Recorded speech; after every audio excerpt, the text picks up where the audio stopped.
Coming up next on the voice of Alabama politics, Tommy Tuberville. He's all in. And is the Alabama Supreme Court politicians or justices?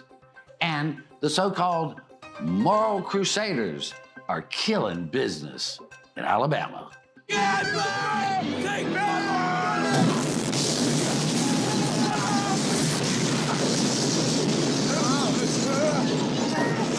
You think that's bad? Wait till 2026. Kaboom! All this and much, much more coming up next on The V.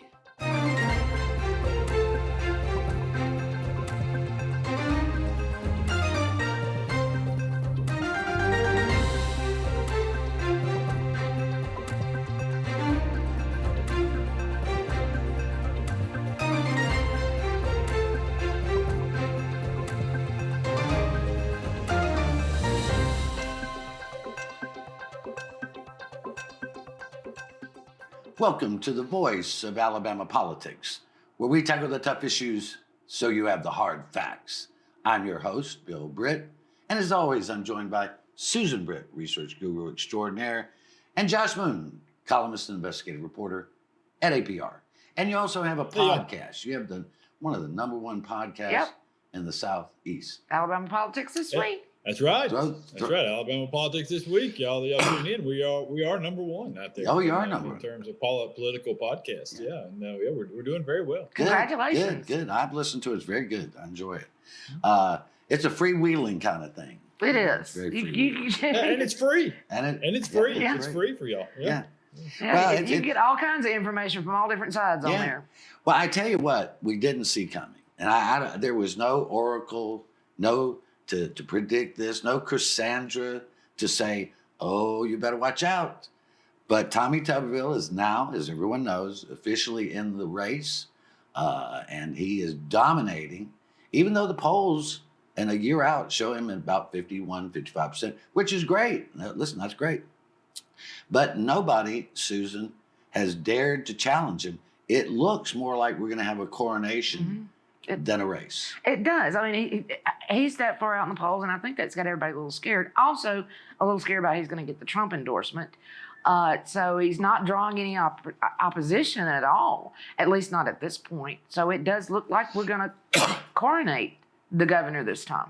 Josh, we've only in the history of Alabama had two unincumbents run for governor that actually won, and they won by 100% of the vote because back then they used to stack the deck so that only one candidate was really going to make it because of the party bosses and all that.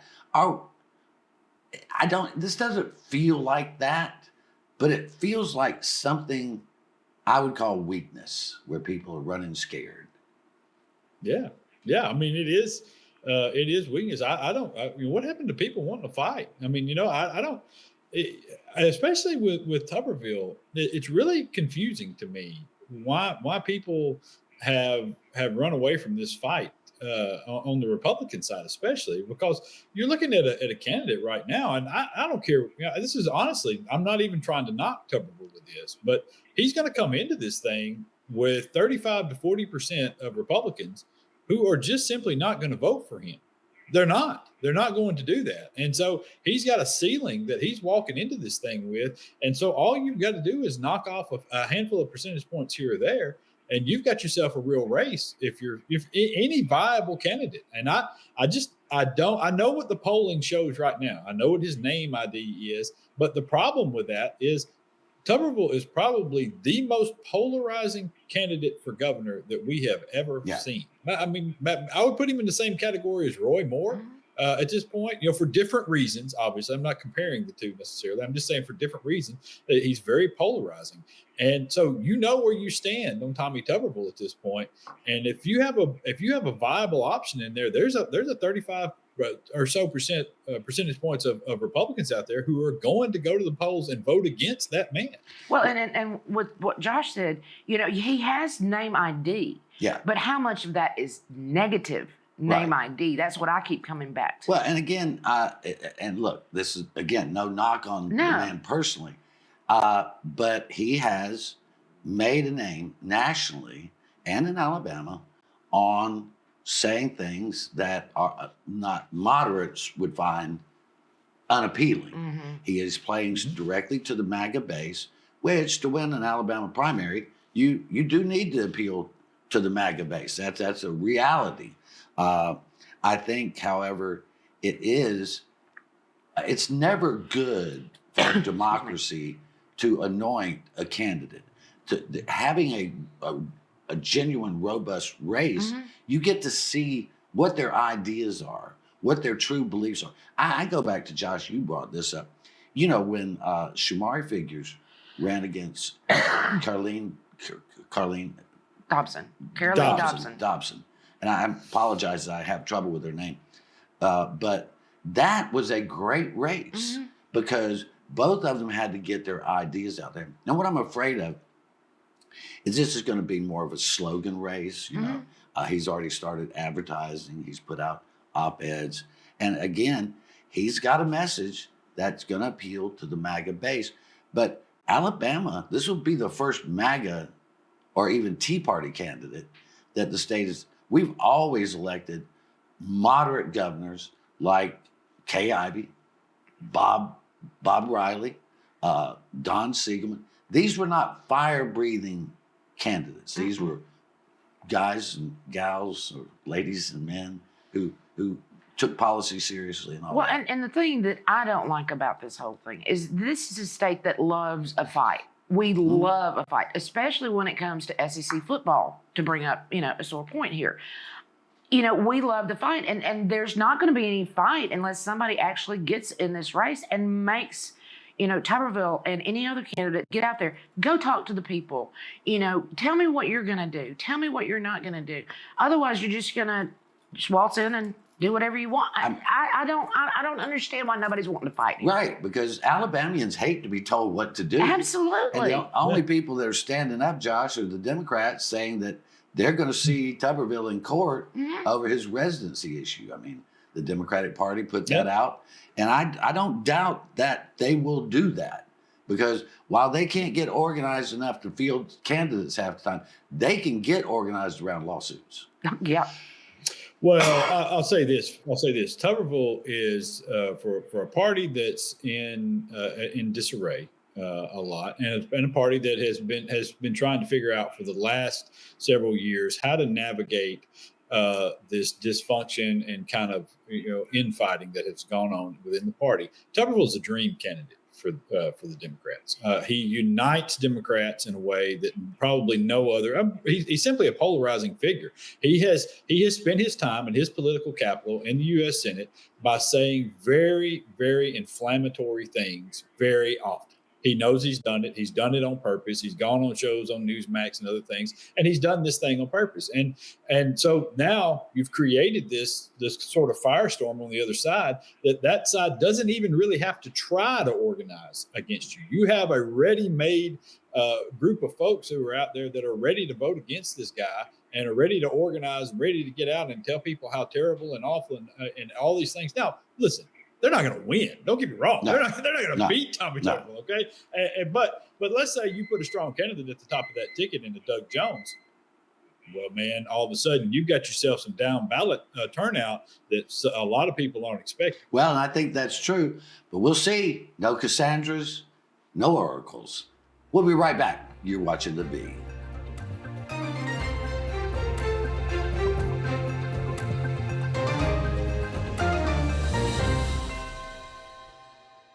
Your home is your most valuable asset. But what if someone tried to steal it from you? Property fraud is one of the fastest growing areas of fraud in the country today. As a district attorney, I've seen firsthand the devastating effects of property fraud. That's why I'm proud to support the Montgomery County Probate Court's REACT program. REACT is designed to protect your property and to give you peace of mind. By signing up, you'll receive an email notification if a document is filed against your property. This program is a game changer. It has the potential to prevent fraud and protect countless homeowners throughout Montgomery County. So don't wait. Sign up for REACT today and protect your home. Protect your home with REACT. Sign up today. Alabama has a hands-free driving law, and that means you can't hold your mobile phone while making a call. Oh, and no writing messages, recording, or watching videos either. Plus, you can only use a single button or swipe of a finger to answer a call. So what's a driver to do?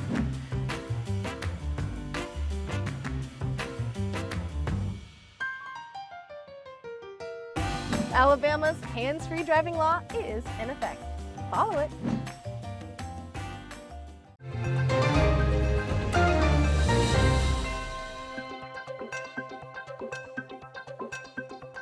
Welcome back to the voice of Alabama politics.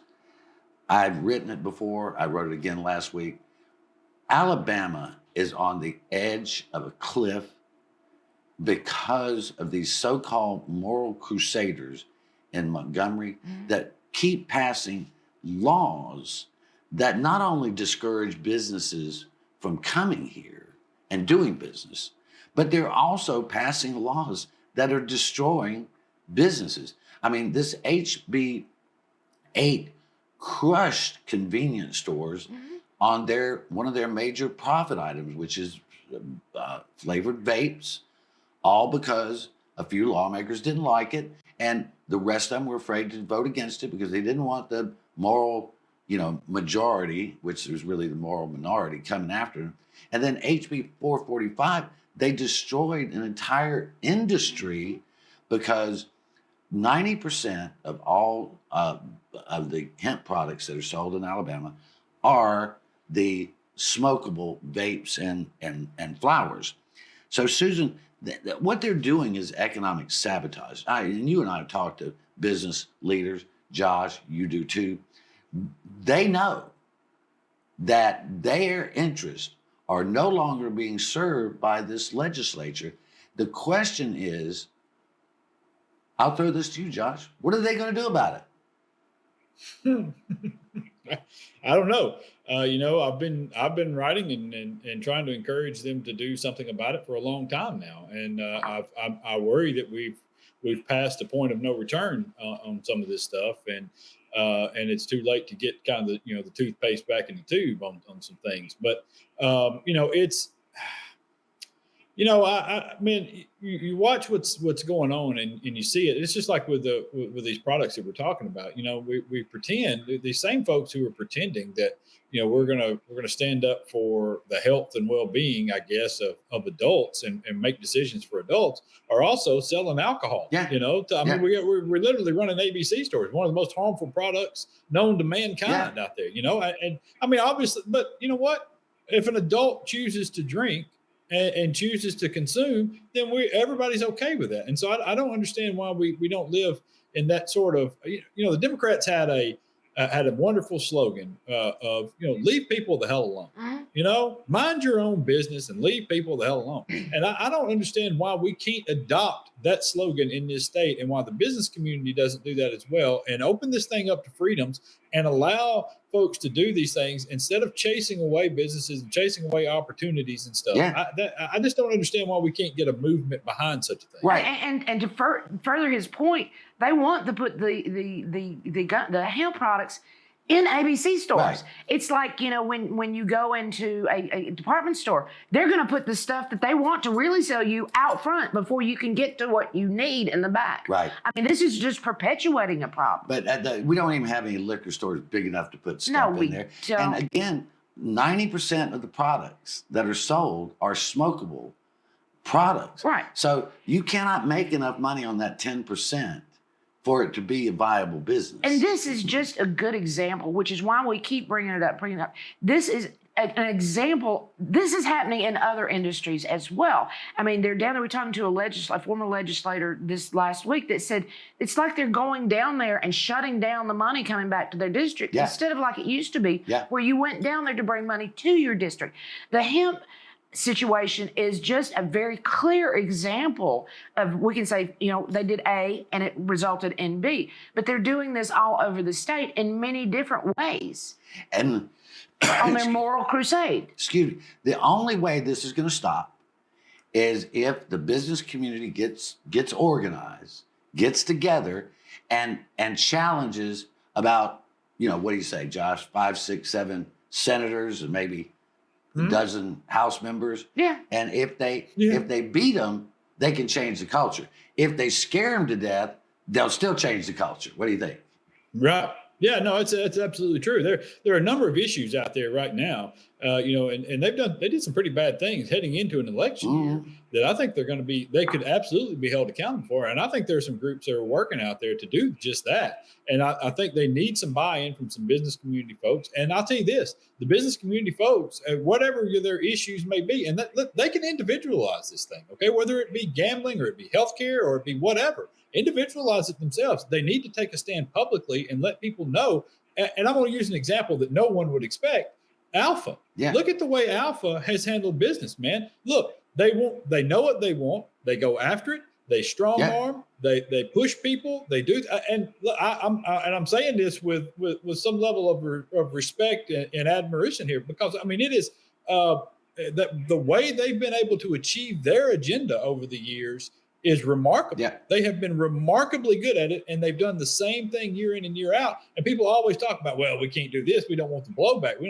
Alpha ain't scared of the blowback. No, they're not scared. They do what they one want bit. to do, man, and they let the chips fall where they may because they know they have the support of folks behind them. And that's what so many of these people right now in the business community have, and they need to take advantage of it. And this wasn't the case 10 years ago. No. This was not the case 10 years ago. There were any number of very large businesses that were out there that were willing to accept the blowback. I don't know where all this smoke came in and Well, fuzzied they've their mind. decided that these people have more power than they do, because the Republican Party under Donald Trump has become this sort of lockstep behemoth that is running over folks. But I think that's coming to a close in this next election cycle of Congress. I could be wrong. It gets back to what we were saying about the fight. You gotta fight. Gotta have fight. Gotta have fight, man. People are afraid to fight anymore down here. I don't know what that's all about. But they passed terrible, awful bills. And I had part of the segment where we go into some of the awful stuff. But I mean, they wanted to jail librarians. They wanted to jail women who had abortion, charge them with murder. They wanted to criminalize them. They wanted to expand this don't say gay thing. They wanted to do the most extreme. And look, these are likely to pass in the next session. Yeah, they are. Because they're extremists. They're cult members, not just because they're Republican, but they've been indoctrinated and groomed by this extreme right of the Christian nationalists that, they talk about grooming. They're the ones that have been groomed. And it's disgusting, Susan. It is. It is. I mean, I have to say, they're not doing any work, okay? They're not working for the state, which is what they're hired to do. They're going down there on a moral crusade with their Christian banners and saying, this is the way I want you to live your life by what I say. And that's wrong. It's only their brand of Christianity. It's not the whole general thing. But anyway, got to leave it right there. You're watching the voice of Alabama politics. We'll be right back.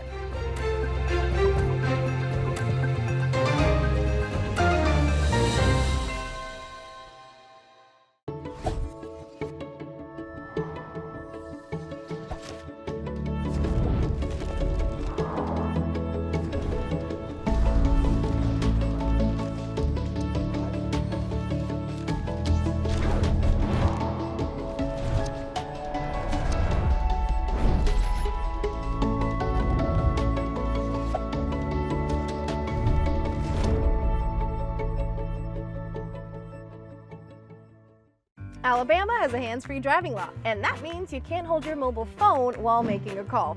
Oh, and no writing messages, recording, or watching videos either. Plus, you can only use a single button or swipe of a finger to answer a call. So what's a driver to do?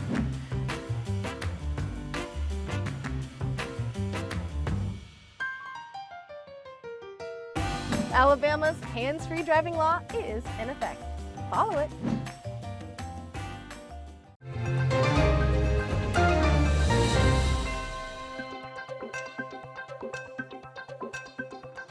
Welcome back to the voice of Alabama politics. The abuse we have to put up here. I'm telling The you, if abuse- people knew what the abuse CCP, behind the the closed scene. caption people know what we go through on this abuse is set. just No one else unbelievable. knows. Jesus. But Josh, you wrote a column this week, and I have to say, and you made it clear that it was not about Tommy Tuberville specifically, but it was about how, and I say this as someone who has supported the Republican Party in the past and candidates in the past. But they say, I mean, you point out accurately that the law doesn't matter to some of these people, that justice doesn't matter at all. They act like the Alabama Supreme Court is some political entity. I mean, help me, get this. Yeah. Yeah, I mean, I've heard this over and over again about the Tuberville residency thing, okay? And I've heard it from people, high up in the party, people who used to be lawmakers, who currently are lawmakers, and a number of voters around, where they talk about this, and there's no argument about the facts of this, about whether or not Tuberville meets the residency stuff. All right, this is not about that. They're in some manner conceding that he probably doesn't. Okay, and so let's just take it from that standpoint. Is if there's a concession out there that he can't meet the 7-year requirement, well, they're not even worried about it. They say, because we know that we have 9 Republican justices on the Alabama Supreme Court who are going to take care of this for him. They just say this out loud as though it's just, okay, well, yeah, those 9 Republican justices are going to take care of this. And nobody bats. I mean, and they don't say it like, can you believe this is happening? They say it, like it's just a matter of fact. It's just a general casual conversation piece that this is going to take place. And that should be scaring the hell out of you, okay? Yeah. It should worry everybody that this is we're just basing it on pure partisan politics and not the written law. How are we doing this? I mean, I believe that Chief Justice Lynn Stewart is as honest as the day is long. And I do not see her as a political figure. I see her as the Chief Justice. Mm-hmm. I mean, I'm offended for her where they make, but these are people that have been high ranking in the party. These are people in the party that are high ranking. And I've heard them say it. It doesn't matter. It won't matter to Republican voters. It won't matter. It's just like the situation with John Wall. People keep saying, "Oh, it doesn't matter that he doesn't live in Alabama full time." Yeah, or that Wall's going to handle the certification. Yeah. He's already told people that he's going to certify Tommy Tuberville, and it doesn't matter about the law and the residency. And again, if you take the 2 guys out of it and you replace them with Democrats, would they make these same statements, Susan? No, the world would fall apart. It would actually crack in 2 and fall apart if these were Democrats. And that's what is so frightening about this. It's like they're making this into a dictatorship, not only nationally, but also on a state level, where they can just come in and do whatever they want. The law doesn't matter. That's just a little blip over here. The law is just a little blip in our plan. And that's what makes it so stinking scary. The laws are meant to be inconvenient so that crooked people don't do crooked stuff, Susan. Exactly. And that's what the Republicans are just glossing right over. But they used to be the party of law and order. Yeah. Where are they? Yeah. Where are those people? Where's that at? But we got to flip on to this next one because this is just so rich in its hypocrisy.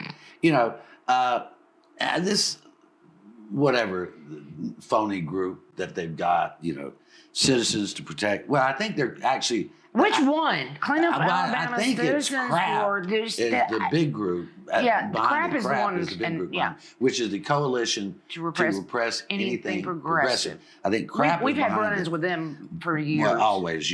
CRAP is always there for you. But it's this. But there's so many of these groups. Clean Up Alabama. Clean Up Alabama. Yeah, that's what. There's so many of them. It's easy to get confused. So they've been talking about protecting the children from this and protecting the children from that, and really what they want to do is control what they see. But they came out this past week in an email that went out, some text messages and stuff that one of our reporters got, And it said, look, we just really want to get all the transgender stuff out of the library completely. We don't want to ban it. We just want it out of the library. We don't want to ban it. Doesn't matter if it's banned or not. We just want to get it out of the library. And it's just the hypocrisy of this. Because you know what? No trans kid has hurt them. No family of transgender children have hurt the state or broken laws that should be on that are on the books. They had to make up new laws. It comes down to, like Josh is always saying, mind your children. Mind your children. It's as though they don't want these children to be exposed to these books because they might have to have an uncomfortable conversation with them. Well, that is what is part of educating and raising a child, is talking to them about things that are uncomfortable, talking to them about things that they don't understand. That's part of it. It's these people want the state to raise their kids. And the truth is, I'm Josh, tired of it. it's transgender kids are that's just the front. They really want to get rid of all LGBTQ people. Yeah. They would like to get rid of brown people, black people if they could. These same people are the same people that were the Ku Klux Klan of yesteryear. Yeah, it's a fear that they have. They have this fear of certain groups of people, and and they want to keep everything as tight knit as they can in their little small belief system. And I got to say, my perspective on this, and my perspective means absolutely as much as theirs. Yes. And my perspective on it is I would like very much for my daughter to read these books about transgender kids and about their lives and what they go through. Because number one, I'm not stupid enough to believe that if my daughter reads a book about being transgender, that she's going to become a transgender person. Right. Okay. I know that that's not how that's worked. Just the same as I know she's not going to turn gay from reading about gay children and what they go through. But what she will become is a lot more empathetic and a lot more caring and a lot more understanding. And she may somewhere down the line save a kid's life because she doesn't bully them and she doesn't dismiss them and she doesn't treat them differently than she does her other friends at school down there. And I think there are a lot of people in these groups that fear like crazy the idea of their children doing that, because if their children do that, then they know that they can't control them through this fear and this ignorance on somewhere down the line to make them vote against their religion. It's the same people, the very same mindset that brought us segregation, that kept swimming pools separate for whites and black, that didn't even let blacks have libraries or enter public libraries. It also brought us Adolf Hitler, if you want to get right down to the truth of it. Well, we can't bring him up right yet. We need a little bit more time. He's getting there. All right. You've been watching the voice of Alabama politics. You watch us because we watch them.